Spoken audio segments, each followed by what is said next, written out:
A lonely billionaire helps an injured homeless girl.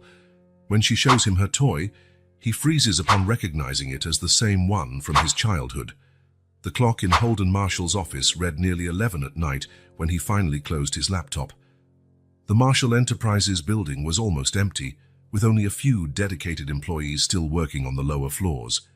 Holden grabbed his coat and took the private elevator down, giving a brief nod to the security guard in the lobby. "Good evening, Mr. Marshall." "Good evening, Frank." A gust of cold wind greeted him as the automatic doors slid open. New York in December was ruthless, but Holden appreciated the chilly air after hours spent locked in meetings. He decided to dismiss his driver and walk a few blocks to clear his mind. The streets of the financial district were nearly deserted. Holden's footsteps echoed on the sidewalks as he passed brightly lit storefronts and towering buildings. This was what his life had become: work, solitude, and the empty mansion he had inherited.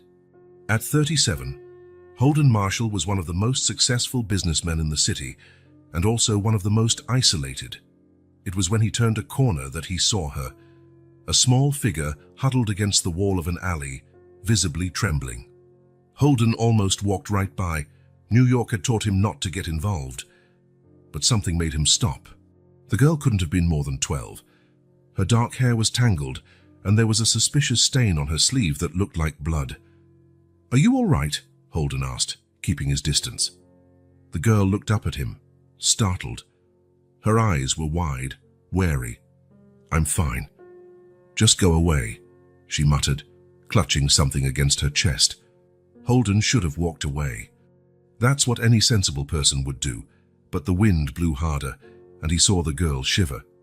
"You're hurt," he observed, now clearly seeing the blood on her arm. "There's a hospital a couple of blocks from here." "I don't need help," she answered, but her weak voice betrayed her words. Holden hesitated.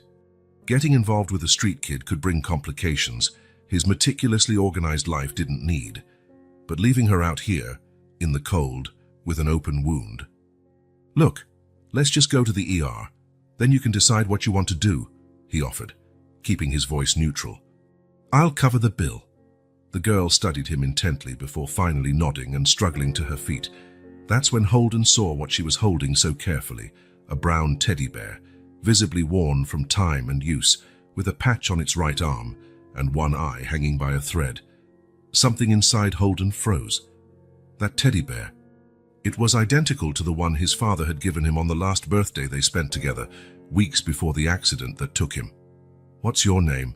he asked, trying to keep his composure. "June," she answered simply, following him at a cautious distance. The ER was relatively quiet that night. A middle-aged nurse greeted them, eyeing Holden suspiciously before leading June to an exam room. The girl refused to let go of the teddy bear even when they needed to clean the wound on her arm. Sitting in the waiting room, Holden couldn't take his eyes off that object. Even from a distance, he could see the details: the slightly drooping left ear, the worn button nose, the small plaid patch on its chest. It was like looking at a ghost from his past. Teddy Bear Brownie, as Holden had called it, had been his companion after his father's death. For years, he slept with it every night, until he hit his teens and stored it in a box in the mansion's attic. As far as he knew, the bear should still be there, along with other memories he preferred to keep buried. Yet here was another, identical in every detail, in the arms of a girl he didn't know. The nurse came out of the exam room and approached him. The cut wasn't deep, but it needed a few stitches. "She's fine now." "Thank you," Holden replied automatically. "Did she say how she got hurt?" "No, she barely said a word." The nurse lowered her voice. "I'm going to have to call social services. She's a minor on her own, possibly homeless." The mention of social services snapped Holden out of his trance. He nodded. It was the right procedure. The girl would get help, go to a shelter or a foster home. It wasn't his problem, but the teddy bear. "Can I use your phone?" June asked suddenly, appearing at his side. Her arm was bandaged, and she still held the toy tightly. "Sure," Holden handed over his phone, noticing how small her fingers looked against the screen. June looked at the device, then at Holden. "I have no one to call." Those simple words carried a weight he felt in his own chest. He knew that feeling well. "Social services will help you," he said, more to convince himself than her. June just shrugged, her gaze returning to the teddy bear in her arms. "His name is Brownie." The name hit Holden like a punch. The same name he had given his teddy bear 25 years ago. With slightly trembling fingers, Holden took back his phone and dialed a number. "Keena, sorry to call so late." "Holden, it's almost midnight," came the sleepy voice of his lawyer and longtime friend. "I need your help. I'm at Memorial Hospital with a girl I found on the street." "My God, Holden. What have you done this time?" "Nothing. She was hurt. I just brought her in for treatment." He hesitated, glancing at June, who was now speaking softly to her teddy bear. "But something strange, Keena. She has a teddy bear identical to the one my father gave me before he died. Exactly the same, even down to the name." Silence on the other end of the line. "And what do you want me to do about that?" "I need to know if there's some legal way to find out more about her family, where that teddy bear came from." "Holden, whatever you're thinking, stop now. Let social services handle this. Coincidences happen." But as he watched June hugging her Brownie, Holden knew it wasn't a coincidence. There was a connection he couldn't explain, and for the first time in years, he felt he needed to understand. "It's important, Keena. Please." A defeated sigh sounded on the other end. "I'll see what I can do, but don't do anything stupid until we talk." Holden hung up, meeting June's gaze. The girl studied him with an intensity beyond her years, as if she too felt that their destinies had just become intertwined over a simple teddy bear. Keena arrived at the hospital an hour later, her face showing a mix of concern and annoyance. She found Holden sitting in the waiting room, watching June, who had fallen asleep in a chair, clutching the teddy bear tightly. "This is a terrible idea," Keena whispered, approaching. She was a practical woman, with short hair and impeccable suits, the result of years working in a male-dominated environment. "The social worker is on the way. Let the system take care of this." Holden kept his eyes on the sleeping girl. "I can't, Keena, because of a teddy bear." "Holden, this is crazy. It's not just the teddy bear." But he couldn't explain it. How could he put into words the feeling that had consumed him since seeing June in that alley? It was as if part of his past, which he believed buried, had resurfaced in the form of this child. "Social services will find a place for her. A proper place," Keena insisted. "A crowded shelter. Or a foster family only interested in the government check." Holden shook his head. "She's already been through enough." Keena crossed her arms. "And since when do you care so much about homeless kids? Last week, you didn't even want to approve that donation for the youth outreach program." The question hit Holden like a slap. It was true. So until yesterday, kids like June were just statistics in reports that crossed his desk.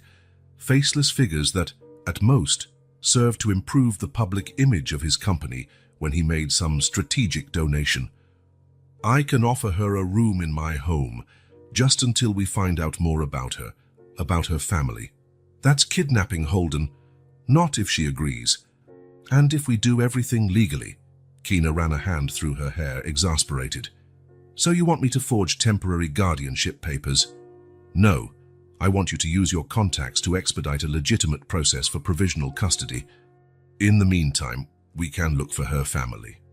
Before Keena could answer, June woke up, her eyes immediately focusing on the two adults who were talking.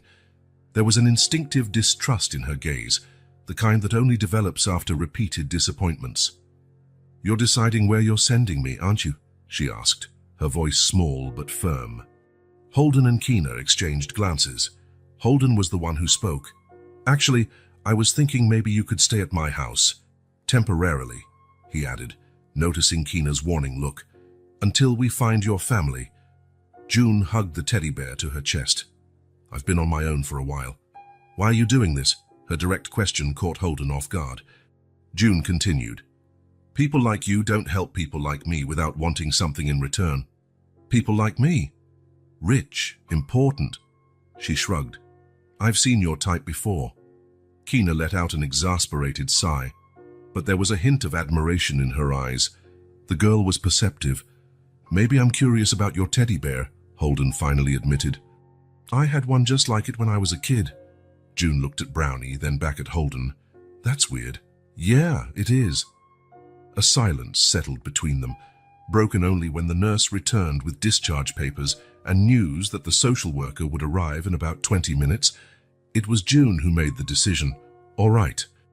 I'll go with you, she said to Holden, standing up, but only until I find somewhere better. 3 hours and many negotiations later, Keena had secured a provisional agreement with the social worker. Holden signed several documents committing to provide proper care for June, while an investigation into her family background was conducted. The fact that he was a prominent businessman with abundant resources and no criminal history helped overcome initial objections. It was nearly dawn when Holden's car finally passed through the gates of his property on the outskirts of New York. June kept her face pressed to the window, her eyes wide at the sight of the mansion emerging through the trees. You live here? Alone? She asked, incredulous. Yes. Holden felt slightly embarrassed. The Marshall mansion, with its 12 suites, indoor pool, private movie theater, and extensive gardens, suddenly seemed absurdly extravagant. It belonged to my family. The house was silent when they entered. Patricia, the housekeeper, wouldn't arrive for a few more hours, and the rest of the staff only worked during the day. I'll show you to your room, Holden said, guiding June up a marble staircase. He chose the room closest to his own, decorated in neutral tones. The bathroom is right there. If you need anything, I'm fine, June cut him off, still clutching the teddy bear. She looked tiny in the spacious bedroom with its king-size bed and elegant furniture. Right, well, good night, or good morning, really. Holden closed the door softly and headed to his own room. The sun was beginning to rise, bathing the mansion in a golden light that couldn't dispel the strangeness of the situation. What was he doing? How crazy was it to bring a complete stranger into his home? Lying in bed, unable to sleep, Holden thought about the teddy bear, about his father, about coincidences that didn't feel like coincidences. Eventually, he fell into a restless sleep. When he woke, it was already past noon. For a moment, he thought the whole thing had been a strange dream. Then he heard muffled voices coming from downstairs. He found Patricia in the kitchen, unsuccessfully trying to persuade June to eat something. Good afternoon, Mr. Marshall, the housekeeper said with obvious relief upon seeing him. I was explaining to the young lady that breakfast is the most important meal of the day. June sat at the kitchen table, looking even smaller in the daylight. Brownie rested on the seat beside her. I'm not hungry, she mumbled. You need to eat something, Holden insisted, sitting across from her. Then we can talk. June studied him for a long moment, before picking up a piece of toast and nibbling at the edge. The silence that followed was almost tangible. There were so many questions in the air, so many uncertainties, but neither seemed ready to ask them. Patricia moved around the kitchen, casting curious glances at the strange duo. Holden knew that by the end of the day, the entire staff would be speculating about the mysterious girl who'd suddenly appeared. Finally, it was June who broke the silence. What happens now? Such a simple question with a complicated answer. Holden realized that in his impulsiveness, he hadn't planned beyond bringing June home. What did happen now? School, clothes, rules. He had no idea how to care for a child. Now, he said, trying to sound more confident than he felt, we find out where your teddy bear came from. After the quiet breakfast, Holden took June to the living room. The large picture window offered a view of the neatly kept gardens, now dusted with a thin layer of snow. June sat on the edge of the sofa as if ready to run at any moment. Brownie remained firmly in her arms. June, Holden began, choosing his words carefully. I need to ask you about the teddy bear. Where did it come from? The girl lowered her eyes to the worn toy, running her fingers over the familiar patches. My mom gave it to me, she finally replied. I've had it for as long as I can remember. She said Brownie had been with me since the day I was born. Holden felt a pang of disappointment. He had hoped for a more concrete revelation, something that explained the strange coincidence. And your mom? Where is she now? June pressed her lips together. I don't know. She left me at a shelter when I was 8. Said she'd come back in a few days. A bitter smile crossed her young face. That was 4 years ago. The directness of her response caught Holden off guard. 4 years waiting for someone who never returned. 4 years carrying a teddy bear as the only reminder of a home. "Do you know where she got the teddy bear?" June shook her head. "She never told me. Just said it was special, that I should take good care of it." Holden looked at the toy more closely. The similarity to his own brownie went beyond appearance. There was something about how the button eyes were sewn on, the peculiar shape of the ears. This wasn't a mass-produced teddy bear. It was handmade, crafted with care. "May I?" He held out his hand. After a moment's hesitation, June handed over the teddy bear. It was the first time he'd seen her without it since they met. Holden turned the toy in his hands, examining every detail, the texture of the fabric, the stitching, all of it bringing back memories of his own childhood. When he turned the bear over, he noticed something on the faded label, nearly imperceptible embroidered initials. "HM," he murmured. "What?" June asked, leaning in to see. "These initials, H.M. They're my initials, Holden Marshall." June frowned. Coincidence? Maybe. But Holden didn't believe that. He handed the teddy bear back to June, who immediately clutched it. "What's your mother's name?" "Alessandra. Alessandra Caldwell." Holden made a mental note of the name. "And you were born where?" "Right here in New York. At Memorial Hospital, I think." "That's what it says on my birth certificate." The pieces were starting to come together in Holden's mind, although they still formed an incomplete picture. He picked up the phone. "I'm going to call my lawyer. She can help us track down your mom." June's eyes widened. "You're really going to look for her?" "I am. I promise." An hour later, Keena had all the available information about Alessandra Caldwell. The lawyer didn't hide her skepticism on the phone, but agreed to use her contacts to begin a discreet search. "And in the meantime," she asked Holden, "what are you going to do with a 12-year-old? Your meeting with the Japanese investors is tomorrow." Reality hit Holden like a bucket of cold water. His calendar was packed for the next few weeks. Conferences, board meetings, dinners with important clients. "I'll figure it out," he replied, before hanging up. When he returned to the living room, he found June examining the photographs on the shelf. There were only a few. His parents on their wedding day, Holden at his college graduation, his father handing him the keys to the company on his 25th birthday. "Is that your family?" June asked, pointing to an old photo. "Yes, my parents. My dad died when I was 13. My mom a few years later." June looked at him with an understanding beyond her years. "So you ended up alone too?" It wasn't a question. Holden just nodded. The following days tested Holden's ability to adapt. While trying to maintain his work routine, he had to completely reorganize his life. A series of phone calls resulted in a pile of new clothes for June, delivered the next morning. Patricia, recovering from the initial surprise, took on the responsibility of ensuring the girl ate properly. Keena appeared on the third day with enrollment forms for a private school nearby, which accepted June on an emergency basis thanks to a generous donation from Holden.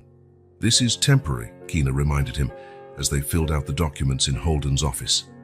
"Don't get attached to the girl." Holden pretended not to hear.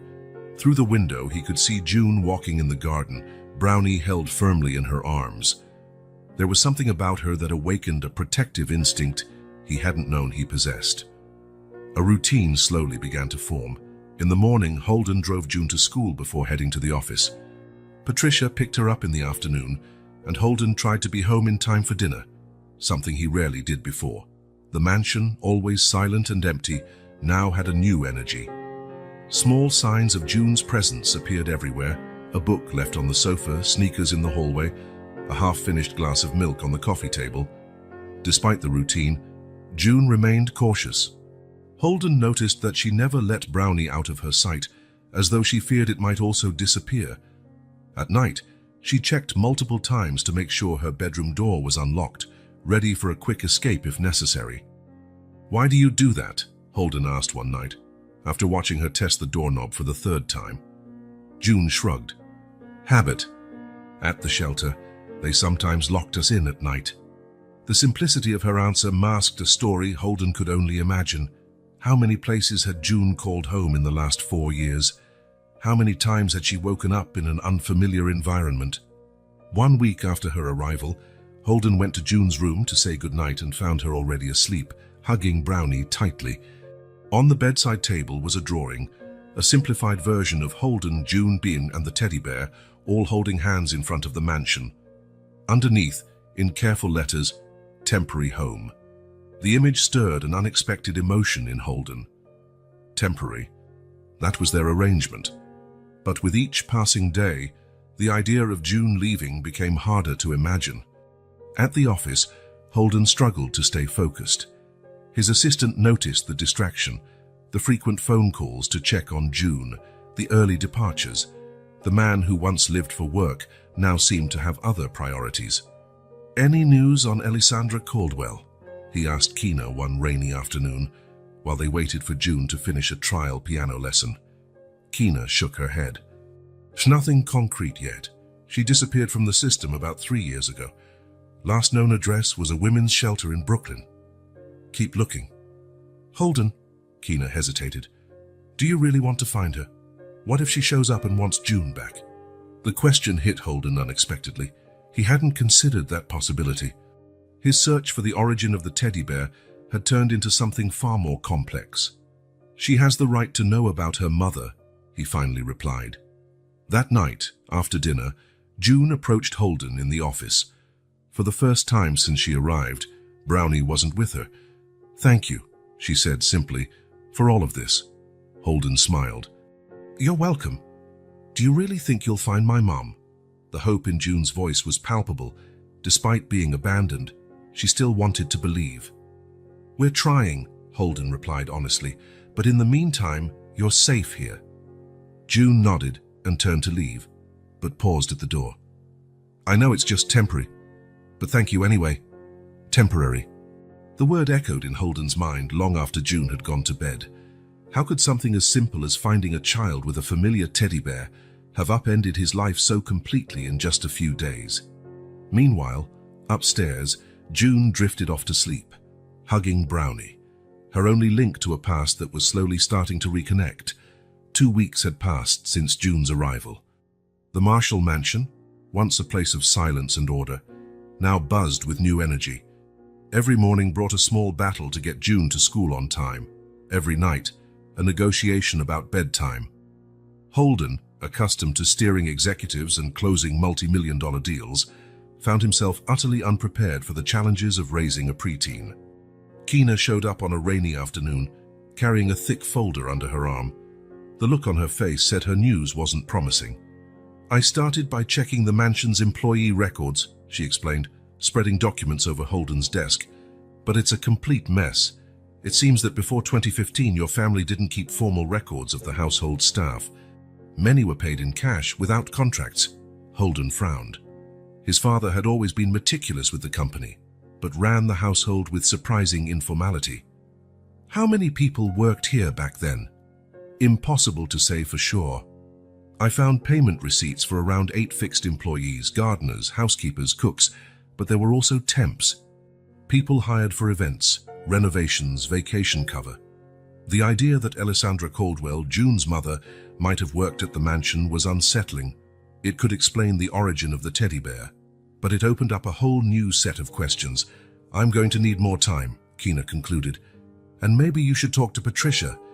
She's been here how long? 20 years? 23, Holden corrected. "You're right. She might know something." After Keena left, Holden went to the mansion's basement. The place housed decades of Marshall family documents, letters, photo albums, journals. Most of the boxes had been sealed since his parents' deaths, untouched for years. Holden spent hours there, opening dusty boxes, leafing through yellowed documents. He found records of parties held at the mansion, birthday gift lists, even a diary of his mother's that he lacked the courage to open, but nothing about an employee named Alessandra. When he finally came back upstairs, it was past midnight. The house was quiet, but a faint light glowed from the kitchen. He found Patricia sitting at the table, sipping tea. The girl's asleep, the housekeeper informed him. She waited for you to have dinner but gave up eventually. Holden felt a twinge of guilt. I lost track of time. Patricia nodded, a gesture that carried years of silent understanding. She had witnessed Holden's childhood, his rebellious teenage years after his father's death, his transformation into the reserved businessman he'd become. Patricia, Holden began hesitantly, do you remember an employee named Elisandra Caldwell? She might have worked here around 12 years ago. The housekeeper frowned, thinking, Caldwell?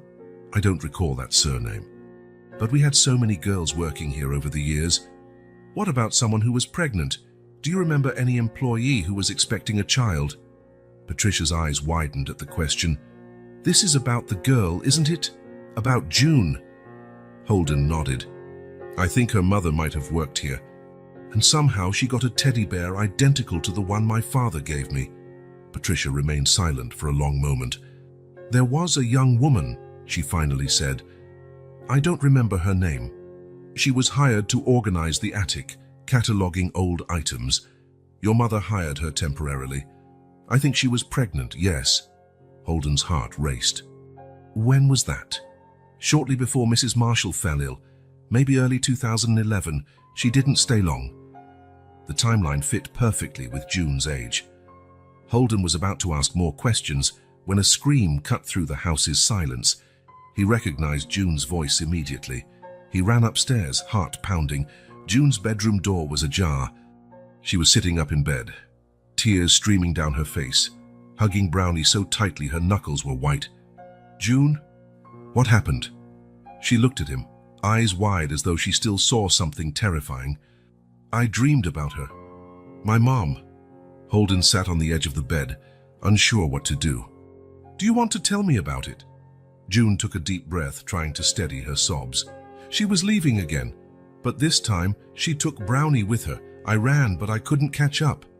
Without thinking, Holden wrapped an arm around June's shoulders. To his surprise, instead of pulling away, she leaned into him. It was just a dream, he murmured. Brownie is here. You're safe. They stayed like that for a few minutes until June's breathing calmed. Holden was about to stand when she spoke. Did you really have a teddy bear like Brownie? Yes, Holden smiled at the memory. My dad gave him to me on our last birthday together. I was 12, almost your age. What happened to him, to your dad? Holden rarely talked about that day. Though distant, the pain had never fully gone away. It was a car accident. He was coming back from a business trip, trying to get home in time for my party. The driver lost control on a curve during a storm. Holden paused. The last thing he gave me was that teddy bear. I didn't see him for 3 days before that. He was on a business trip. When he finally came back and he brought Brownie. And your teddy bear, where is it now? Stored somewhere in the attic, I imagine. After I grew up, my mom boxed up a lot of my childhood stuff. June hugged her Brownie tighter. I'd never box mine up. I know, and that's why he's still protecting you. Holden smiled. Now think you can get back to sleep. June nodded, but as Holden stood up, she grabbed his hand. Can you stay a little longer? Just until I fall asleep. The request, so simple and so full of trust, moved Holden deeply. For the first time since she arrived, June showed vulnerability, a sign that maybe the walls she had built were beginning to crumble. Sure, he replied, sitting back down. June settled in, still holding Brownie, but now also lightly grasping Holden's hand. Within minutes, her breathing became slow and deep. Holden stayed there, watching her relaxed face as she slept. It was hard to believe that only 2 weeks ago he had found her shivering in an alley. Now, somehow, she'd become part of his life. The next morning, Holden woke up determined. After dropping June at school, he drove to the warehouse where he kept the family's older items. Among furniture covered with sheets and wrapped paintings, he found several boxes with his name on them. He spent hours opening them one by one, sifting through memories, school uniforms, sports trophies, report cards. Finally, in a box simply labeled HM Personal, he found what he was looking for. The teddy bear was exactly as he remembered. Black button eyes, a plaid patch on the chest, the initials HM on the label. The resemblance to June's Brownie was undeniable, down to the smallest detail. It couldn't be a coincidence. When he returned to the mansion, he found an urgent message from Keena. "I found something. Come to my office at 3 p.m. today." His heart pounded. A real lead at last. But after the board meeting that morning, Holden felt only a weight on his shoulders. While on his way to see Keena, he got summoned to an emergency meeting with the company's board of directors. The top-floor boardroom of Marshall Enterprises was silent as Holden entered. 7 faces turned to him, all displaying the same thinly veiled disapproval. The entire board had been called in for an emergency session, something that hadn't happened since the 2020 financial crisis. Holden, Gerald Winters, the board chairman and longtime friend of his father, was the first to speak. "Thank you for squeezing us into your apparently ever busier schedule." The ironic tone did not go unnoticed. Holden took his seat at the head of the table, aware of every stare locked on him. "Ladies and gentlemen, what's so urgent that we have to interrupt the development of our Asian project?" Victoria Chen, the youngest board member and head of public relations, slid a folder toward him. This for starters. The folder contained gossip column clippings and blog prints. All mentioned the same thing: Holden Marshall, New York's most eligible bachelor, spotted with a mysterious child in recent days. The speculation ranged from a secret daughter to youth mentorship programs. "My personal life is not a matter for this board," Holden replied, closing the folder. Gerald leaned forward. "It becomes our concern when it affects the company. You've cancelled 3 important meetings in the last 2 weeks. You walked out in the middle of the Japanese investors' presentation, and we just learned you approved a $2 million donation to a social housing program without consulting the Corporate Responsibility Committee. I'm the CEO of this company, Gerald. I have the autonomy to—" "You have autonomy as long as shareholders trust your judgment," Margaret Osley, who represented the minority shareholders, interrupted. "And that trust is being shaken by your recent behavior." Holden looked around the table. He had known each of these faces for years. Most had worked with his father, witnessed Holden's rise in the company after his father's death. They always respected him, even when they disagreed with his decisions. "What exactly are we talking about here?" he asked directly. Philip Greaves, the CFO, responded. "We're talking about the girl, Holden. Who is she? Why is she suddenly living in your house? And more importantly, what's the impact on the company?" Holden felt his face grow hot. The idea that they had investigated June infuriated him. "Her name is June. She's under my temporary care while we try to locate her family. And no, she's not my daughter, nor part of some PR stunt." He paused. "And frankly, I don't see how this affects my ability to run this company." Victoria cleared her throat. "Holden, you have to understand our concern. Marshall Enterprises has an image to uphold. Rumors can affect the stock price, especially with the upcoming IPO for the tech division. We're talking about a child, not a corporate scandal." Holden shot back, his voice rising slightly. "June lost her mother. She was living on the streets. What do you suggest I should have done? Ignored her?" The ensuing silence was answer enough. That was precisely what they expected him to have done. Gerald was the first to break the silence. "No one is questioning your compassion, Holden. But there are proper channels for this kind of situation. Charities, social services."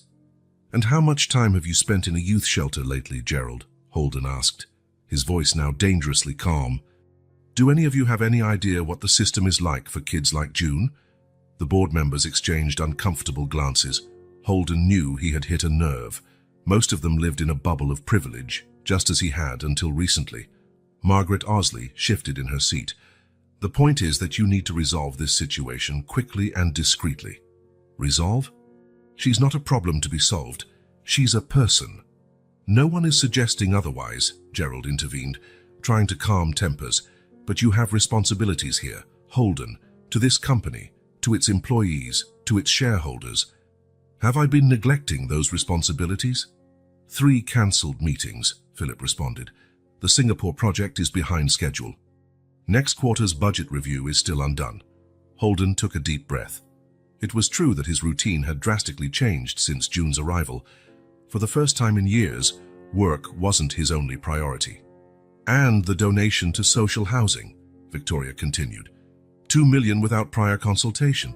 That's not like you, Holden. Indeed, it wasn't. Before June, Holden had viewed corporate donations primarily as marketing strategies and tax breaks. Now, after seeing the other side, it felt different. I considered it an important investment, he replied simply. Gerald sighed. Holden, we understand that you're going through something, but the board needs assurances that you're still making decisions with the best interests of the company in mind. And if I can't give those assurances, the question hung in the air like a silent threat. Everyone knew that despite the board's power, Holden still held majority control of the company, an inheritance directly from his father. Then we have a serious problem, Gerald finally said, one none of us wants to face. The meeting continued for another hour, with discussions about ongoing projects and quarterly numbers, but the main topic, June, remained the elephant in the room. When it finally ended, only Gerald stayed behind. Your father built this company from nothing, Holden, the older man said once they were alone. He sacrificed a lot for it, including family time. I'm aware. I just wonder if you understand what you're risking here, for a stranger. Holden met his father's friend's gaze. June isn't a stranger, not anymore. Gerald shook his head. Just be careful. Rumors spread like wildfire, easy to start, hard to contain, and some people on that board don't share my loyalty to the Marshall family. When Holden left the building, the sun was already setting over New York. His phone buzzed with a message from Keena. I've found more info on Alessandra Caldwell. Connection to the mansion is confirmed. Let's talk tomorrow. The news should have excited him, but after the board meeting, he felt only a heaviness on his shoulders. As he drove home, he thought about Gerald's words. His father had indeed sacrificed a lot for the company, including precious moments with family. Holden had followed that legacy faithfully until now. Arriving at the mansion, he found June in the library, flipping through an old photo book of New York. Brownie, as always, was at her side on the couch. When she saw him, her face lit up with a hesitant smile, something rare that Holden had learned to treasure. Patricia made cookies, June informed him, pointing to a plate on the coffee table. I saved some for you. The simple gesture, so domestic and ordinary, stirred an unexpected emotion in Holden. In just a few weeks, this wary girl had begun to put down roots in his house, his life. Thank you, he said, picking up a cookie. Find anything interesting in the book? As June showed him old photos of the city and asked about places she'd never visited, Holden reflected on how his life had changed in such a short time. The board wanted him to fix the situation, go back to being the executive solely focused on the business.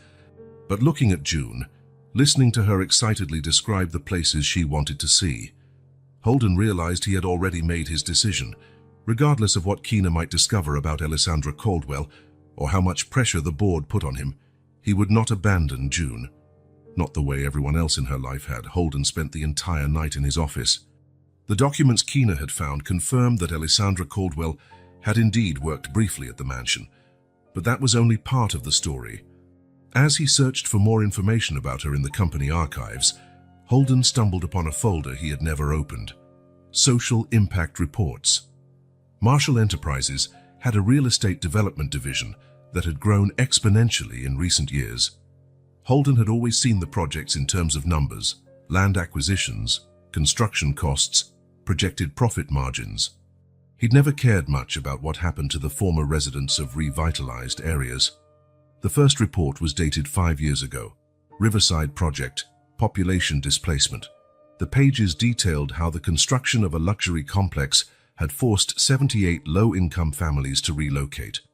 The company had offered minimal compensation, and many families couldn't find affordable housing elsewhere.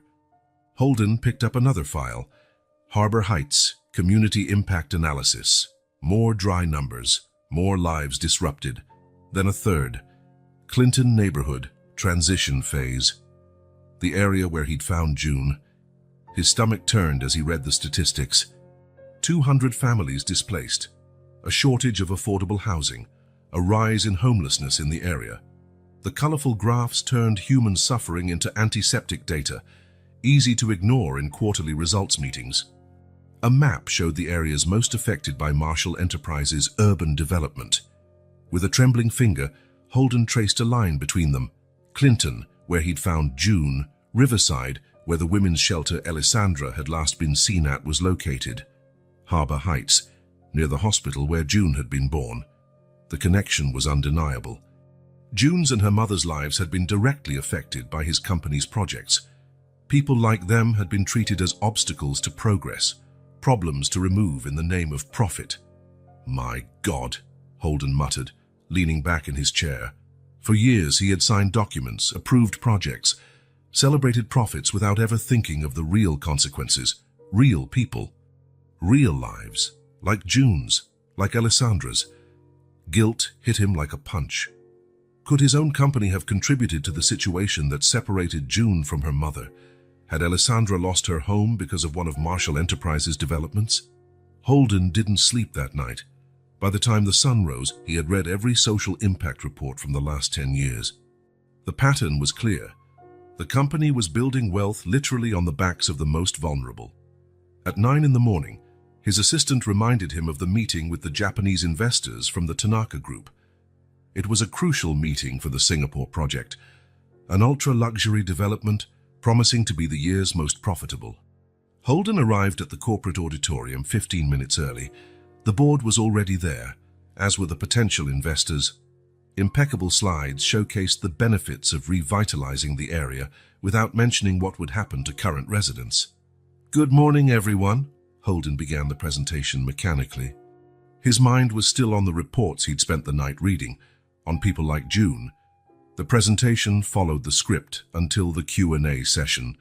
That's when Akira Tanaka, the investor's leader, raised his hand. "Mr. Marshall, we've seen recent reports about your new interest in social projects.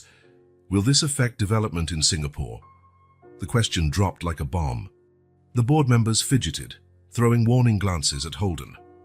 This was the time to reassure the investors, to separate business from charity, as Gerald had suggested. But Holden could no longer see that separation. "Actually, Mr. Tanaka, I'm reconsidering several aspects of our projects." Holden heard a collective sigh from the board.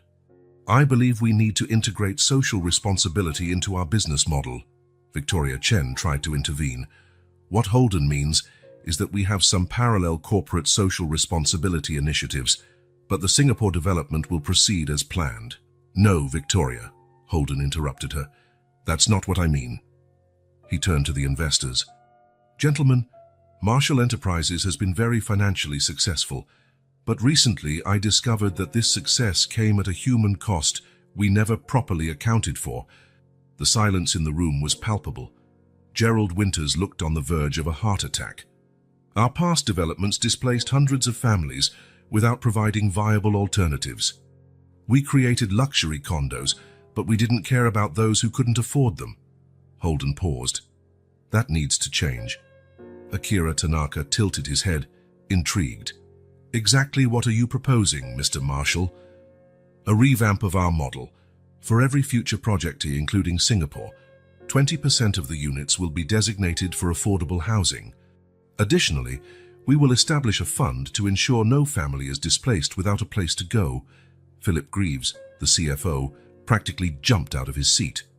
"That would reduce our profit margin by at least 30%. And it would still remain highly profitable," Holden countered. "Just not obscenely profitable at the expense of vulnerable people." The board members exchanged desperate looks. The Japanese investors whispered among themselves. Surprisingly, it was Akira Tanaka who spoke first. "Interesting approach, Mr. Marshall. In Japan, we have a concept called kyoshi, living and working together for the common good. Perhaps there is merit in your proposal." The meeting ended shortly after, with the investors requesting a revised proposal incorporating the new social responsibility elements. As soon as the Japanese left, the board surrounded Holden. "Have you lost your mind?" Gerald roared, his face red with anger. 30% profit drop. "That will tank our stock price, and maybe save some lives in the process," Holden answered calmly. Victoria shook her head. "It's because of the girl, isn't it? You're letting one isolated case affect business decisions that impact thousands of jobs. It's not an isolated case, Victoria. We should have known that already. Holden handed out copies of the social impact reports. Have you read any of these documents? I never had. And the truth is, we never wanted to. We're a developer, not a charity, Philip insisted. Our duty is to the shareholders. And to the communities we operate in, Holden shot back. From now on, every Marshall Enterprises project will include affordable housing components and community support programs. And no, that's not up for negotiation. The board was stunned. In all the years Holden had been running the company, he'd never so directly challenged immediate financial interests. He had always been the efficient executor of his father's legacy, focused on expansion and profitability. You'll regret this, Gerald warned as the group dispersed. Back in his office, Holden found a message from Keena. I have Alessandra Caldwell's current location, confirmed link to the Riverside project. We need to talk ASAP. Holden's heart raced. They'd finally locate June's mother. But the news now came with an even heavier weight. The realization that his own company might have played a role in their suffering. How would he tell June? How would he explain that the man trying to help her could be the same one who, indirectly, contributed to her situation? For the first time in his professional life, Holden realized he was facing not just a corporate crisis, but a moral one, and the solution to both depended on his courage to keep confronting uncomfortable truths about his company, about his father, and about himself. June was in the hallway when she heard voices coming from Holden's office. She hadn't meant to eavesdrop, but when she heard her name, she couldn't help pausing to listen. That girl is becoming a serious problem, Holden, came the voice of Gerald Winters. June recognized it from the dinner the previous night, when he had stared at her with a cold curiosity. The shareholders are furious about the announcement you made. 30% profit reduction. I didn't come here to rehash the numbers, Holden replied, his voice tense. Then let's discuss what really matters, Gerald continued. This little charity experiment of yours is clouding your judgment. The girl has to go today. June is not an experiment, Holden's voice sounded angry. And she stays. As long as she's here, you'll keep making irrational decisions. Think about your father's legacy, Holden. Everything he built, you're willing to risk it for some stranger who came out of nowhere. June backed away from the door, her heart pounding. A problem. That's what she was, again, as in every temporary home she'd been in over the last 4 years. Always the problem, never the solution, always the burden. In her room, June sat on the bed, hugging Brownie. For a few weeks, she had let herself believe she'd finally found a place to stay, a place where she was wanted. But now she saw the truth. Her presence was causing trouble for Holden, problems with his job, his company, the people who mattered to him. The decision formed quickly. Moving quietly, June grabbed the backpack she'd brought on her first day. She put in some clothes, the small makeup kit Patricia had given her, and the cereal bars she kept in the nightstand. She hesitated when she saw the book Holden had lent her, an old edition of The Secret Garden, but decided to leave it. It wasn't hers, after all. She took one last look at the spacious room, the soft bed, the view of the snow-covered garden. Then she placed Brownie in her backpack, leaving just the bear's head poking out, and slipped out through the back door. 2 hours later, Holden went upstairs to call June for dinner. His conversation with Gerald had left him exhausted and upset, but the prospect of sharing a meal with the girl always lifted his mood. Maybe afterward they could play that board game she liked so much. He knocked softly on the door. No answer. He knocked again, louder. June? You all right? Silence. A sudden tightness gripped his chest. He opened the door. The room was empty, the bed neatly made. His first thought was that she might be in another part of the house, the library, maybe, or the kitchen with Patricia. But something in the air, the subtle absence of life, told him otherwise. He opened the closet and immediately noticed the empty spaces where some clothes should be. The backpack was gone. June!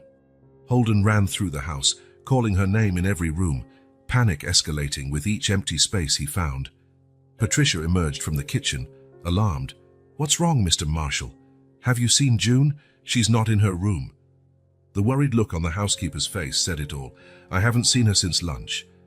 "I thought she was with you." Holden checked the security cameras on the property. There she was, a small figure slipping out the back door at 4:38 p.m., almost 2 hours ago. The sight sent a wave of despair through him. "Call Keena," Patricia urged, remaining calm where Holden was unraveling. "I'll check the grounds." Keena picked up on the second ring. As Holden explained, his voice trembled. "You need to calm down," the lawyer said firmly. "Think, where would a 12-year-old go? Does she know the city? I don't know. She used to live on the streets. She could be anywhere." Holden ran his hands through his hair in desperation. "I'm calling the police." "Wait," Keena intervened. "Think about the implications. A public search for June will raise questions about your guardianship. We could face legal issues if the authorities find out you lost her." "I don't care about legal issues. She's out there, alone." "I know. We'll find her. But we need to be discreet. I have contacts, people who can help without involving the authorities officially." An hour later, a small team organized by Keena fanned out to likely spots where June might have gone. Holden insisted on going himself, ignoring Keena's pleas for discretion. She finally relented, giving him a list of shelters and community centers to check. Night fell over New York as Holden drove through the streets, his desperation growing with every fruitless stop. How had he let this happen? Why had she run? The last time he saw her, everything seemed fine. Then he remembered Gerald had been at the mansion. They had argued about June, about business. Had she heard? The thought made his stomach sink. If June had overheard Gerald calling her a problem, saying she had to go. Meanwhile, across the city, June walked the familiar streets of the neighborhood where Holden had found her. The night felt colder than she remembered, or maybe she'd gotten used to the warmth of the mansion. She found a bench in a small park in Saturnoon, trying to figure out her next move.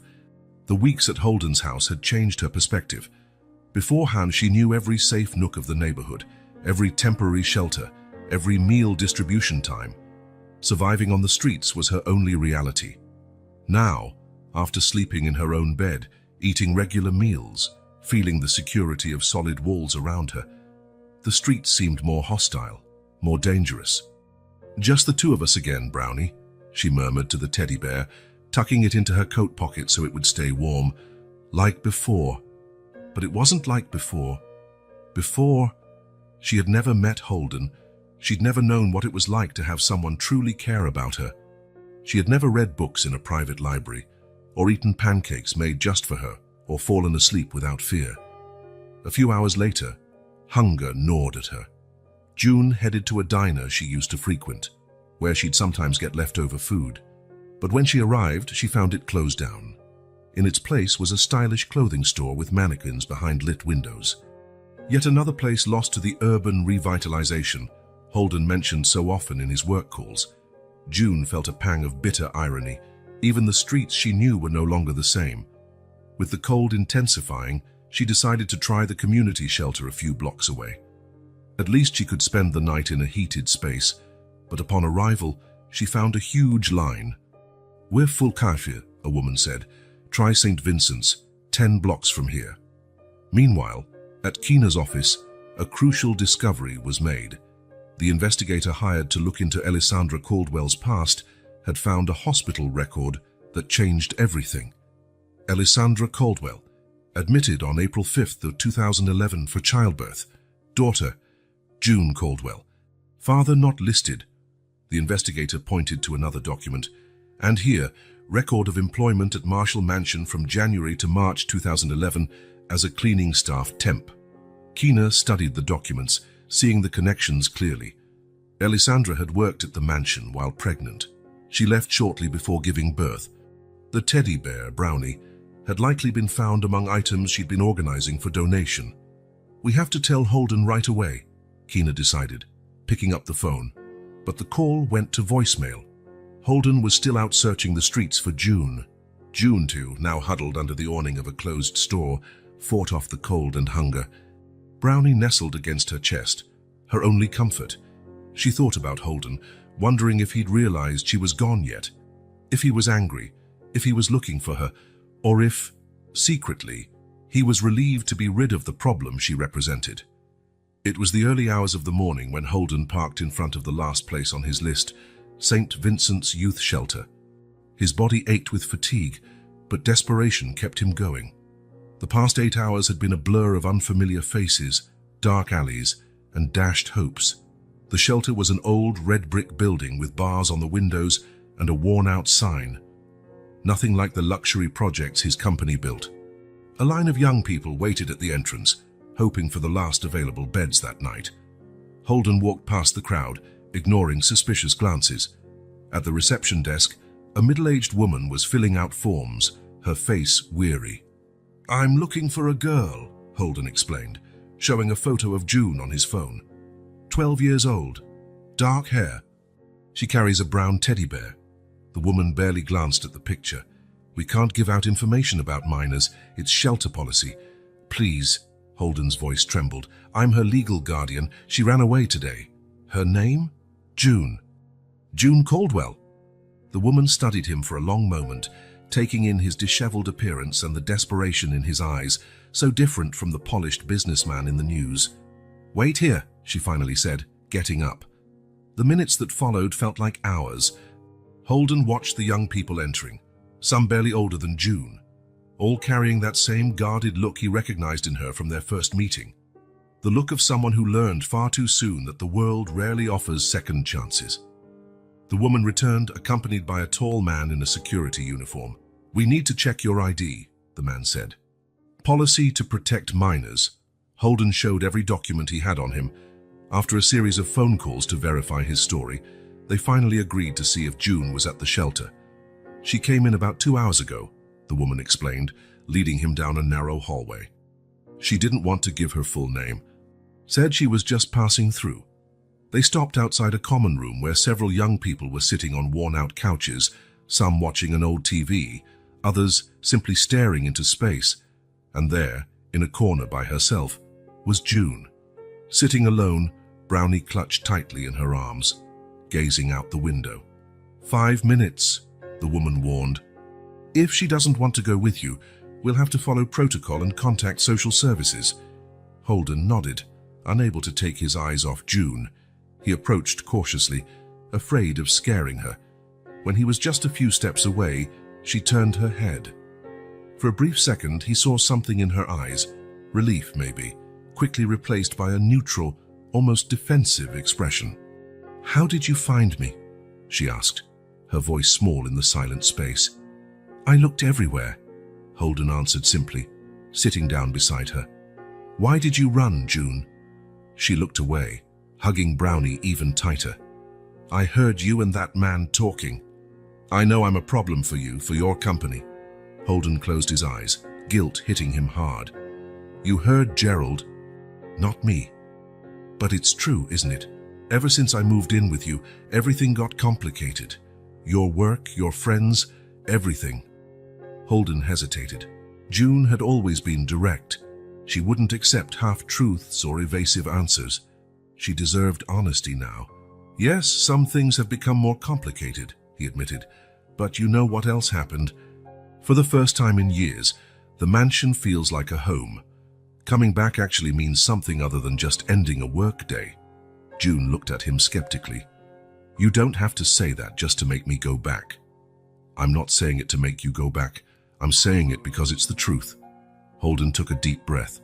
"June, I spent the last 8 hours searching every corner of this city for you. Do you know why?" She shook her head slightly. "Because I care about you. Because the idea of you being alone out here again," his voice faltered, "I can't bear it." Something about the raw sincerity in Holden's voice seemed to reach June. Tears filled her eyes, which she tried desperately to blink away. "Everyone ends up leaving me," she murmured, voice trembling. "My mum, the foster families, everyone. I thought it'd be easier if I left first, before you kicked me out." "I'm not kicking you out, June. How can I believe that? How can I know that tomorrow you won't change your mind? Or that your board won't force you to choose between me and your company?" The questions hovered between them, weighted with all the disappointments June had faced in her short life. Holden had no easy answers. He couldn't promise everything would be perfect, or that they wouldn't face more difficulties. I can't guarantee the future, June. Nobody can. But I can promise that as far as it depends on me, you have a home. And if I have to choose between you and the company, well, he gave a slight smile. Let's just say the board isn't too happy with me anyway lately. June finally let the tears fall. I'm so scared, she whispered, of trusting. Of believing it could be different this time. Without thinking, Holden reached out his hand. June hesitated for a moment before placing hers in his. It was the first time they'd touched like that. A simple gesture of connection that spoke more than words. I'm scared too, June. I've never taken care of anyone but myself. I'll probably make mistakes. A lot of them. He squeezed her small hand gently. But I promise to try, every day. The silence that followed was no longer tense, but contemplative. June glanced at Brownie, then back at Holden. Can I go home? She finally asked, her voice so soft he almost didn't hear. Home. The word resonated between them, full of meaning. Yes, Holden answered, feeling a lump in his throat. Let's go home. As they left the shelter, June stuck close to Holden, not holding his hand anymore, but walking beside him with a new, hesitant confidence. In the car, she spoke little, watching the city lights through the window. Brownie held firmly in her lap. That man, Gerald, she said suddenly. Will he be mad you brought me back? Probably, but Gerald doesn't live in our house, does he? A small smile appeared on June's lips. No. When they reached the mansion, Patricia was waiting at the door, obvious relief on her face when she saw June. Without a word, she gave the girl a brief hug before announcing she had made hot chocolate. June went upstairs to change clothes while Holden called Keena to say he'd found her. The lawyer didn't hide her relief. Holden, she said, her voice oddly hesitant. There's something else. We found Alessandra Caldwell. Holden's heart pounded. Are you sure? Positive. The investigator confirmed it. She's living in Queens, in a low-income housing complex. And Holden, she worked at the mansion in 2011, just before June was born. The records confirm it. The revelation hung between them, all the puzzle pieces finally in place. Does she know we've found June? Not yet. I thought I should talk to you first. Holden looked toward the stairs, thinking about June. The girl had just come back. Their trust was still fragile as glass. How would she react to hearing they had found her mother, the woman who had abandoned her 4 years ago?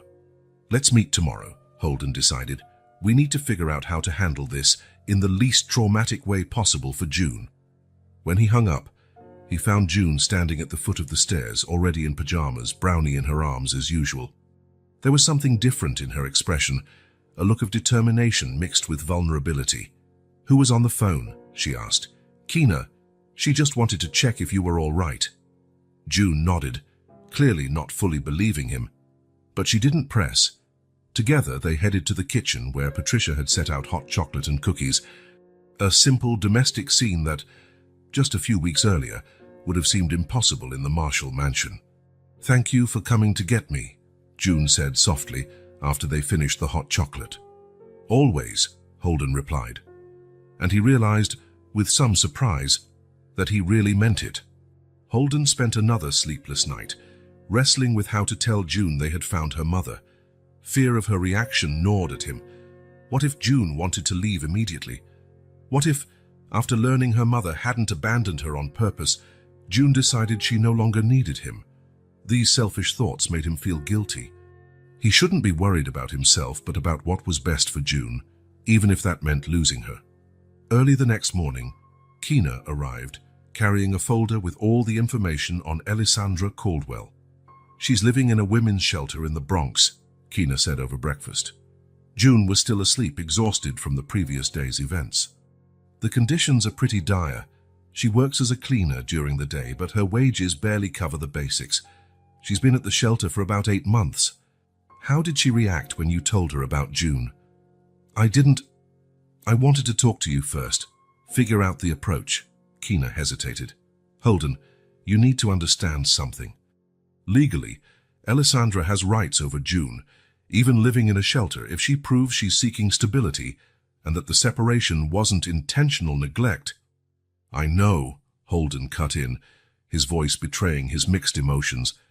He'd feared this moment ever since they started searching for Alessandra. But we can't hide this from June. Agreed. The question is how and when to tell her.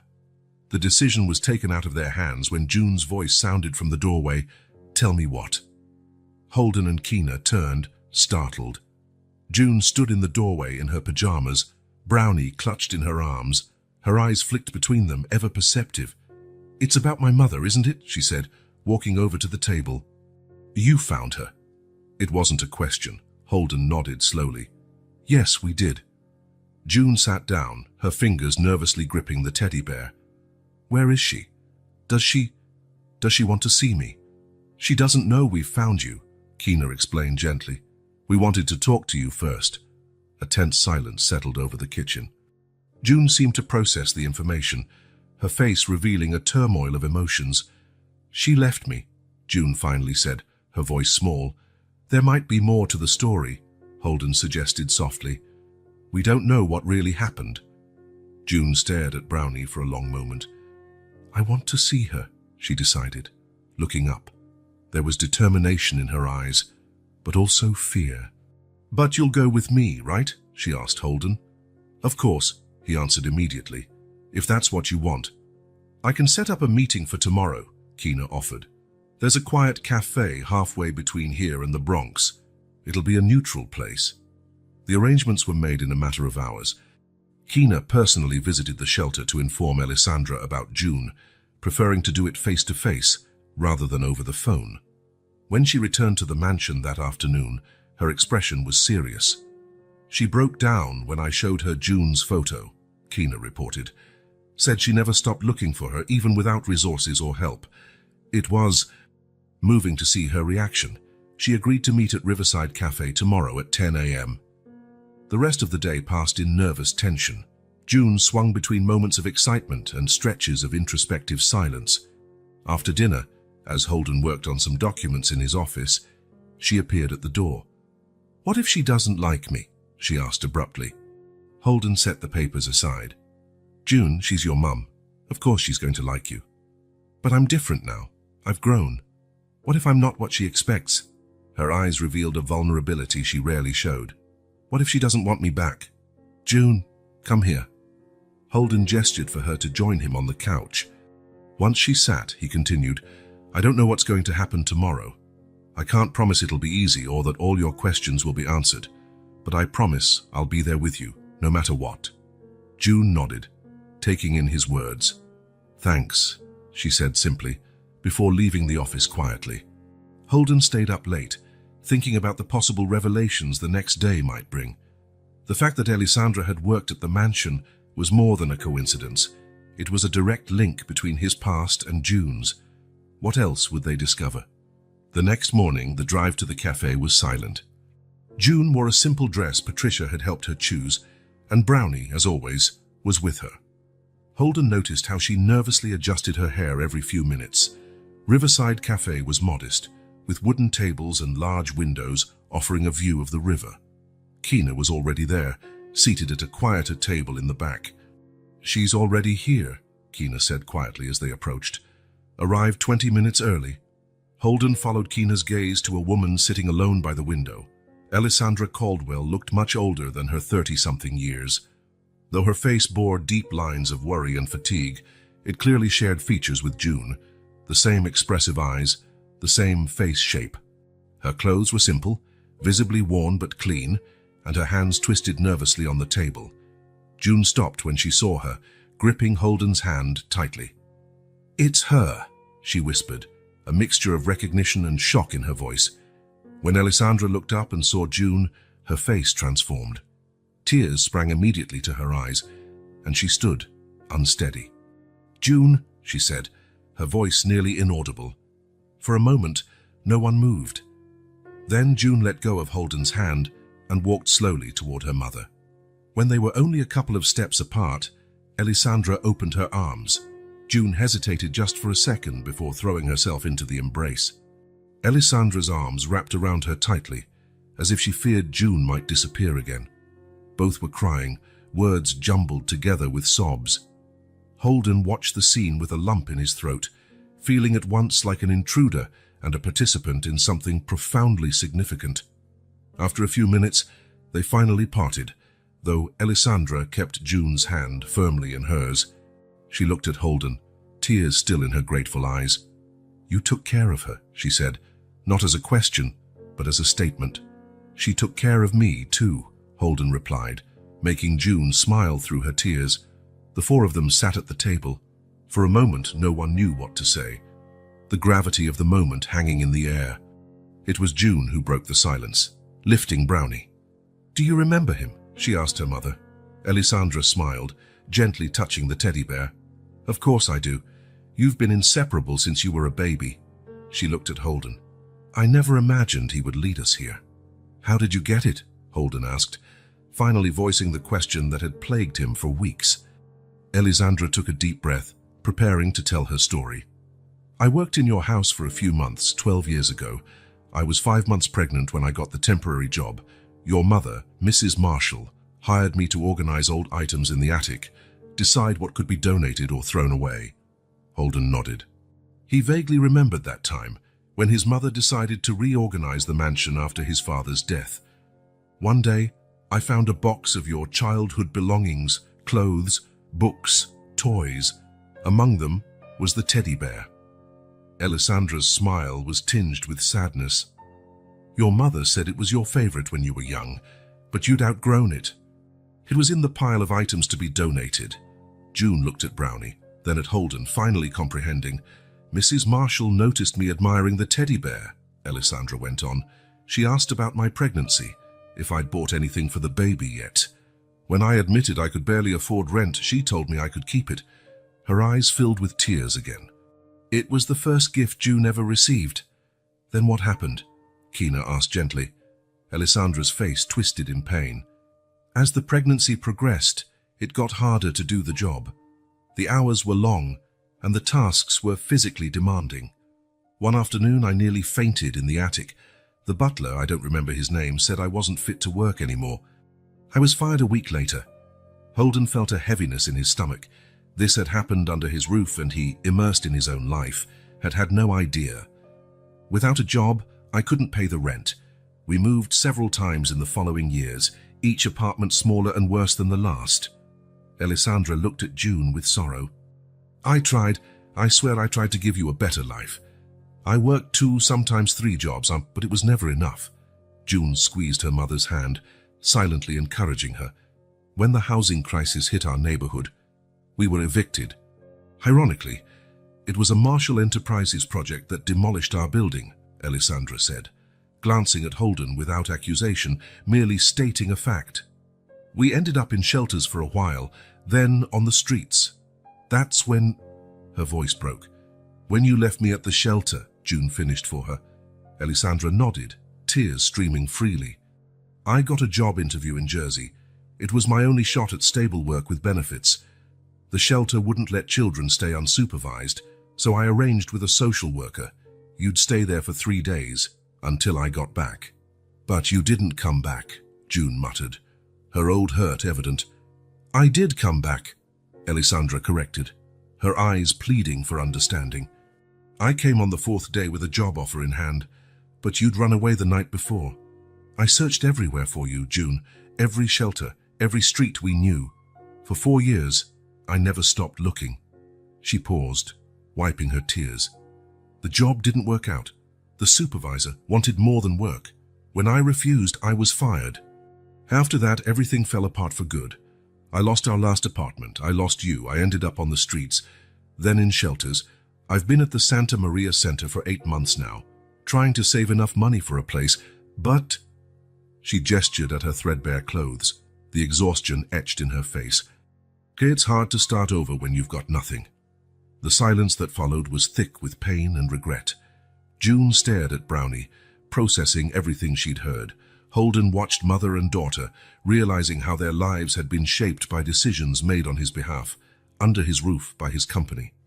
"I'm sorry," he said finally, the words feeling woefully inadequate in the face of all the suffering he had indirectly helped cause. "For what happened at the mansion, for the eviction, I didn't know, but that's no excuse." Alessandra studied him for a long moment. I don't blame you, Mr. Marshall. You didn't know me. You didn't even know I existed until a few weeks ago. But now I do, Holden replied, determination in his voice, and I can do something about it. The hours that followed passed quickly as mother and daughter reconnected, sharing stories of the lost years. Holden and Kina stayed quietly on the periphery, allowing June and Alessandra to have their moment, but offering silent support. When they finally parted, promising to meet again the next day, June hugged her mother for a long time.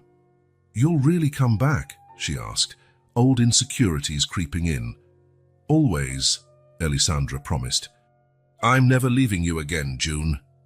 On the ride back to the mansion, June remained quiet, digesting everything she had discovered. Brownie rested on her lap, but this time she held him differently, not with desperation, but with a new understanding of what he represented. "You okay?" Holden finally asked, concerned about her silence. June nodded slowly. "I think so." She glanced at him. "What about you?" The question surprised him. Amid all the emotional turbulence, June was still worried about his feelings. "I'm processing a lot," he admitted honestly. "Learning my family indirectly caused you both so much suffering." "It wasn't you," June said firmly, "and you're trying to fix things now." Holden smiled faintly. "Yes, I'm trying." Both of them knew, though they didn't say it, that the inevitable question hung in the air. What now? Alessandra clearly wanted her daughter back, but her living conditions were far from ideal.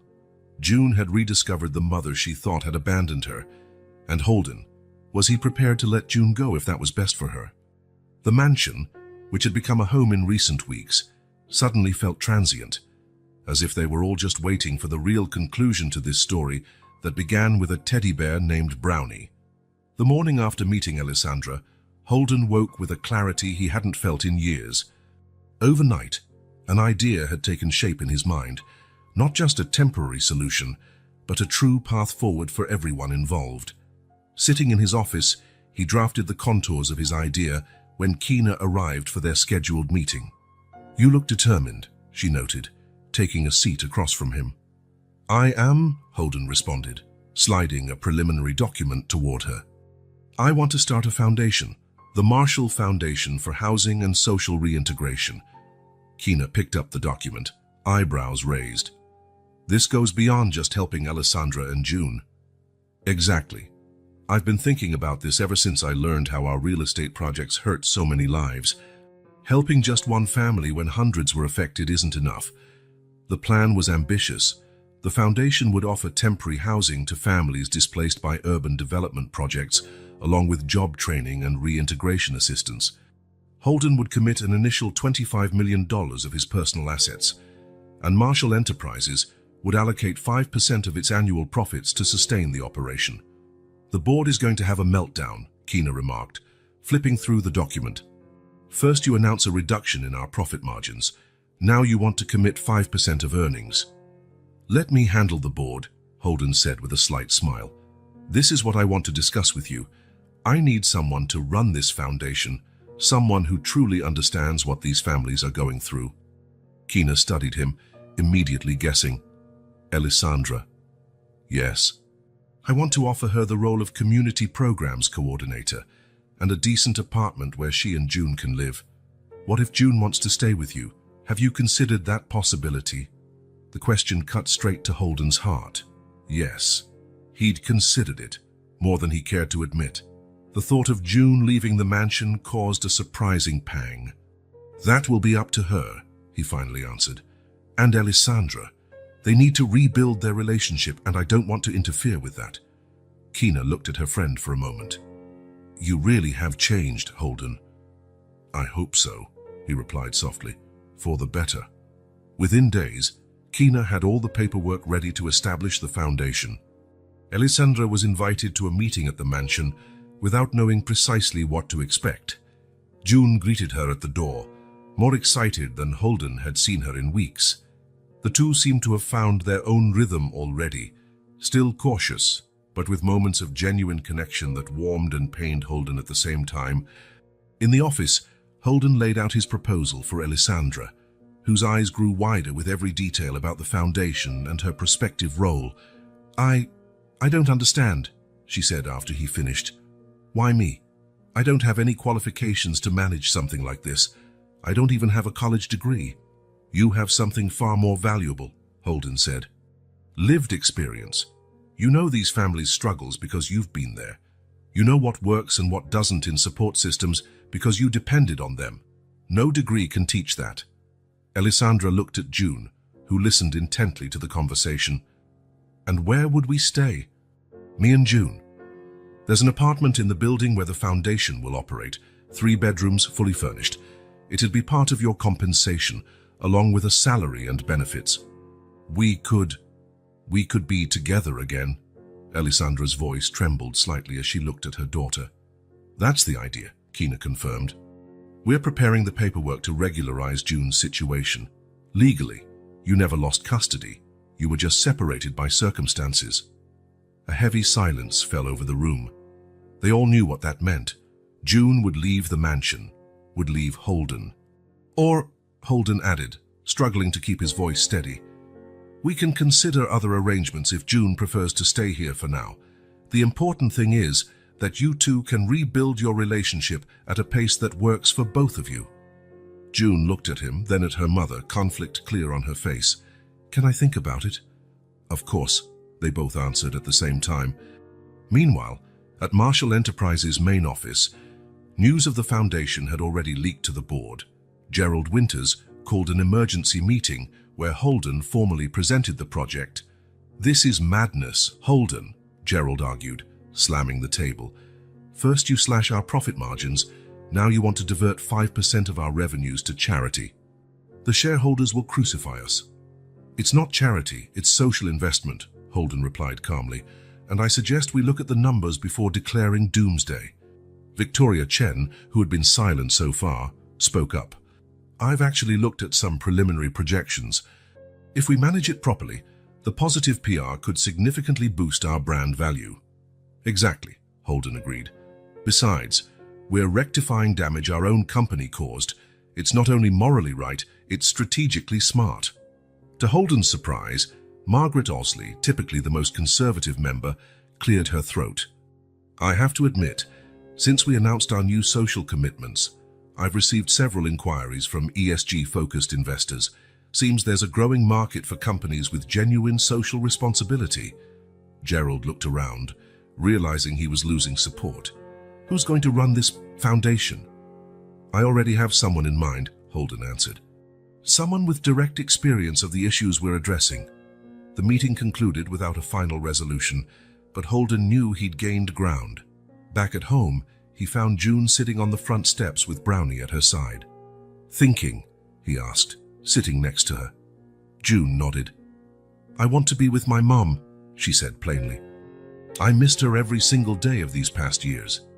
Holden felt a tightening in his chest, but kept his expression calm. I completely understand. It's the right thing. But I don't want to leave you either, June continued, her voice betraying her confusion. It's weird. I've never had two people before. Holden smiled, fighting back emotion. It doesn't have to be a final choice at June. We can find a middle ground. The apartment isn't far from here. You can come over anytime, stay for dinner, spend weekends. Like divorced families do. Something like that? Yes. June thought about it for a moment. I think that could work, she said finally. But are you sure you won't mind? That you won't forget me when I'm not here every day. The question was so honest, so vulnerable, that Holden had to take a deep breath before answering. June, how could I forget you? You've changed my life completely. Besides, he added with a grin, we still have a mystery to solve. What mystery? Brownie, of course. We need to figure out how two identical teddy bears ended up in our lives. June smiled, hugging the teddy. Maybe it's just fate. Maybe, Holden agreed. Or maybe it's something else. Something we'll discover together. The following week, Alessandra formally accepted Holden's proposal. Kina oversaw all the legal documentation, ensuring everything was in order. The apartment was quickly set up, simple but comfortable. Just a 15-minute drive from the mansion. June began splitting her time between both homes. During the week, She stayed with her mother, helping her settle into her new job and apartment. On weekends, she returned to the mansion where Holden awaited her with new books and games. The arrangement wasn't perfect. There were tough moments, doubts and adjustments. Alessandra occasionally felt insecure, afraid she couldn't live up to the opportunity she'd been given. June sometimes got lost between the two worlds, unsure where she truly belonged. Holden struggled with the emptiness when the mansion fell silent during the week. But there were also moments of unexpected joy, like when Alessandra first visited the mansion as a guest, not as an employee, and she and Patricia recognized each other from years ago. Or when Holden showed up unannounced at the new apartment with pizza and ice cream for an impromptu movie night. Or when June surprised everyone by announcing she wanted to volunteer part-time at the foundation to help other kids like me. One afternoon, while working together at the newly established foundation's office, Holden watched Alessandra organize files with the same diligence she'd shown years ago in the mansion's attic. Except now, instead of discarding the past, she was helping build a future. "You know what still amazes me," she said, noticing his gaze, "that all this started with a teddy bear." Holden smiled, thinking of Brownie, now shuttling between two homes, just like June. "I guess we'll never fully grasp how small choices can change so many lives." "Like letting a pregnant employee take an old toy home," Alessandra agreed. "Or stopping on a cold night to help a girl in an alley," Holden added. That same day, when he returned to the office, Holden found a notice on his desk. The Singapore project had been approved by the Japanese investors on the condition that the social housing elements he had proposed were included. The first major Marshall Enterprises project under the new corporate philosophy was officially underway. Gerald burst into his office without knocking. "I have to admit, I didn't think it would work," he said bluntly. "But the initial projections for Singapore are surprisingly positive. Because it's possible to do good and do good business at the same time, Gerald," Holden replied. "We just have to care enough to try." The skeptical look on his father's old friend's face didn't vanish entirely, but there was a newfound respect there. "Your father would be proud," Gerald finally said. "Not of how you're doing it, but that you're standing up for your convictions. He always admired that, even when he disagreed." After Gerald left, Holden remained in his chair, gazing out the window at the city where he had grown up, built his empire, found June. The same city that housed countless stories like Alessandra's, people affected by decisions made in offices like this one. His phone vibrated with a text from June. "I found more old mansion documents. I think I discovered something about Brownie. I'll tell you at dinner tonight." Smiling, Holden put the phone away.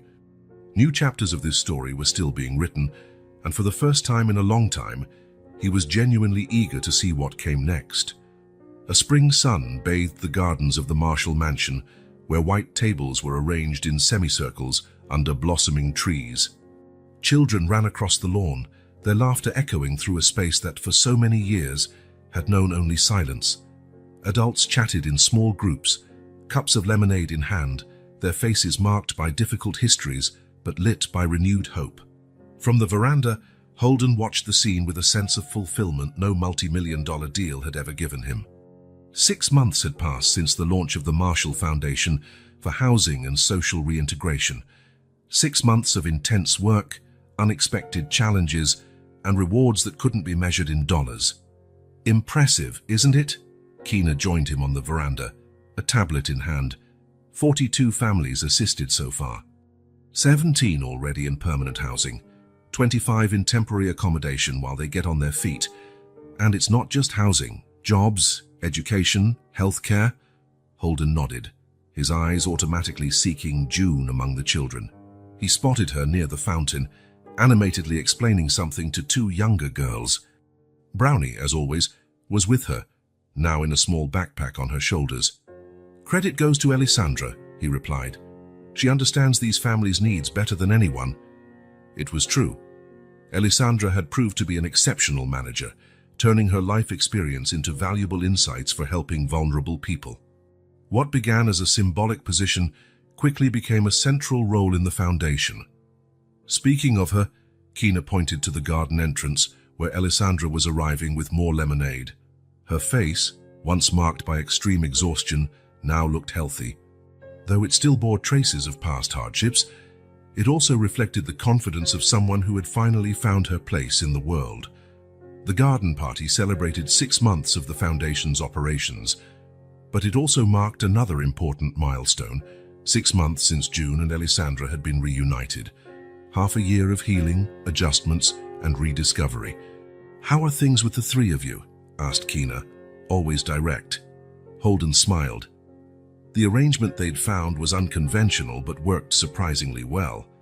June spent most weekdays with her mother in their apartment, but Thursday nights and weekends were reserved for the mansion. Holden dined with them at least once a week at the apartment, and Alessandra often brought June over unannounced when she knew Holden was having a particularly tough day at work. "Better than I ever imagined," he answered honestly. "I think we all found something we needed." June spotted Holden on the veranda and waved enthusiastically. He waved back, feeling that familiar tightness in his chest her presence always caused. There were moments, like now, when he could hardly believe the transformation one child had brought to his life.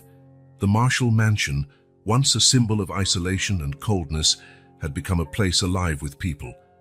Holden's office now served as a planning center for social projects. The dining room, which rarely saw more than 2 people at a table, often hosted community meetings. Even the attic, where it all began when Alessandra found the original teddy bear, had been converted into a storage space for donated items for the families they assisted. Patricia emerged from the house carrying a large cake. "Everyone gather around, please," she announced. "It's time for cake." The children rushed to the main table, June at the front. Once everyone was assembled, Holden joined them, standing discreetly at the edge of the circle. Alessandra lit the candles, not 6, but 12. One for each month, since the idea for the foundation had begun forming in Holden's mind, right after he found June that cold night. "Before we sing," Alessandra said, her voice firm but full of emotion, "I'd like to say a few words." She paused, looking around at the attentive faces. "A year ago, I was living in a shelter, hopeless about finding my daughter, hopeless about finding a better life. Most of you have similar stories: loss, displacement, hardships that seemed impossible to overcome." Murmurs of agreement rippled through the group. Holden noticed several people discreetly wiping away tears. "Today, we're here not just to celebrate a foundation, but to celebrate proof that new beginnings are possible." Alessandra caught Holden's eye. That one single decision to stop and help someone can spark changes that affect hundreds of lives. June, standing beside her mother, held Brownie against her chest. Her eyes, once always on alert and suspicious, now shone with a steady confidence. In the past months, she had flourished in ways that surprised everyone. The private school she attended, originally chosen for its proximity to both the mansion and the apartment, had become a source of real growth. June Dollars, who had never had consistent schooling, soaked up knowledge with impressive eagerness. Her teachers frequently commented on her sharp intelligence and keen insight. More importantly, June had finally allowed herself to be a child. The nightmares that once plagued her nights had almost disappeared. She laughed openly, made friends, played without fear. She still carried Brownie, but not as a shield against abandonment. Now he was a companion in her adventures, a link to a story she'd learned to accept. After everyone sang Happy Anniversary and the cake was cut, Holden sat on a bench away from the crowd, watching the celebration. Gerald Winters approached, surprisingly present at a foundation event. "I have to admit, Holden, you proved me wrong," the older man said, taking a seat beside him. "The company's stock has risen 12% since we announced the social housing initiative. Even those grumpy shareholders are satisfied." Holden smiled. Gerald might never fully grasp that the real value wasn't in the numbers, but gaining his allyship had been important. "And those Japanese investors," Gerald went on, "they're so impressed with our business with purpose approach, they want to expand the partnership into 3 new markets." "Glad to hear it," Holden answered. But his gaze remained on June, now teaching a clapping game to a group of kids. Gerald followed his line of sight. "She changed you," he observed, without the accusatory tone he once had. "She saved me," Holden corrected simply. The party lasted until dusk. When the last families left, only Holden, June, and Alessandra remained in the garden, picking up disposable cups and napkins under the warm glow of decorative lanterns. "It was a perfect day," June said, carefully packing leftover cake into plastic containers. "Everyone looked so happy. And this is just the beginning," Alessandra replied. "The foundation has enough projects lined up for the next 2 years at least." June nodded thoughtfully. "I think Brownie is proud of us," she said suddenly, looking at the teddy resting on a nearby chair. "For turning something sad into something good." Holden and Alessandra exchanged smiles. June's occasional wisdom still caught them by surprise. "Speaking of Brownie," Holden said, "I have something to show you both." He led them to the attic, now clean and organized, unlike the dusty space where Alessandra once worked. In a corner, a small table displayed an item under a glass dome. "I found it at the bottom of an old trunk," he explained, removing the dome. "I think it answers some of our questions." It was a slim hand-bound book. On the cover, in childish lettering, it read, "The Story of Brownie" by Elizabeth Marshall.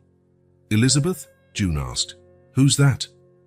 "My mother," Holden replied, carefully opening the book. Apparently, when she was a girl, she created this illustrated story about a magic teddy bear that had the power to bring together people who needed each other. The pages were filled with simple yet charming drawings of a brown teddy bear helping lonely children find friends and family. "The last drawing," Alessandra murmured, flipping to the final page. There, in colored pencil, were not one but 2 identical teddy bears holding hands with a small child.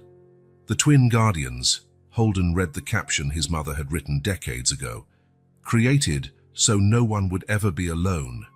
June placed Brownie beside the book. "So it wasn't a coincidence," she said with a smile. "Your mother made 2 identical bears on purpose. And somehow one found its way to you," Holden added. "How could she have known?" Alessandra asked, gently touching the page. "I don't think she did," Holden answered. "But I like to think that, somehow, she hoped it might happen, that the bears would one day fulfill their purpose."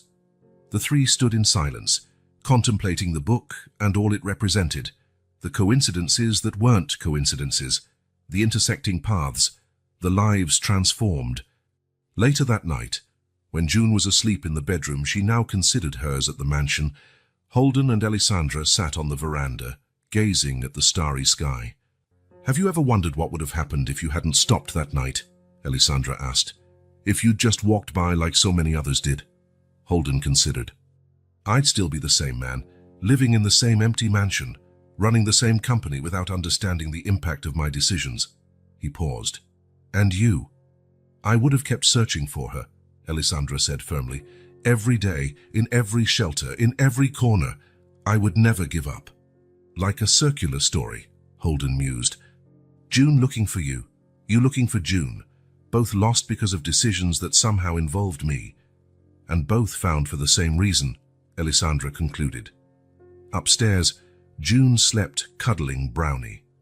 In her dream, there were no dark alleys or overcrowded shelters, only sunlit gardens and children's laughter.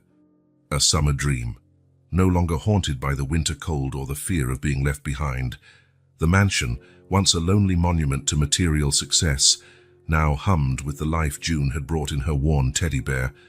And in the city streets, other children like her found new beginnings, thanks to the unlikely story of a teddy bear that, against all odds, fulfilled its purpose, bringing together people who needed each other.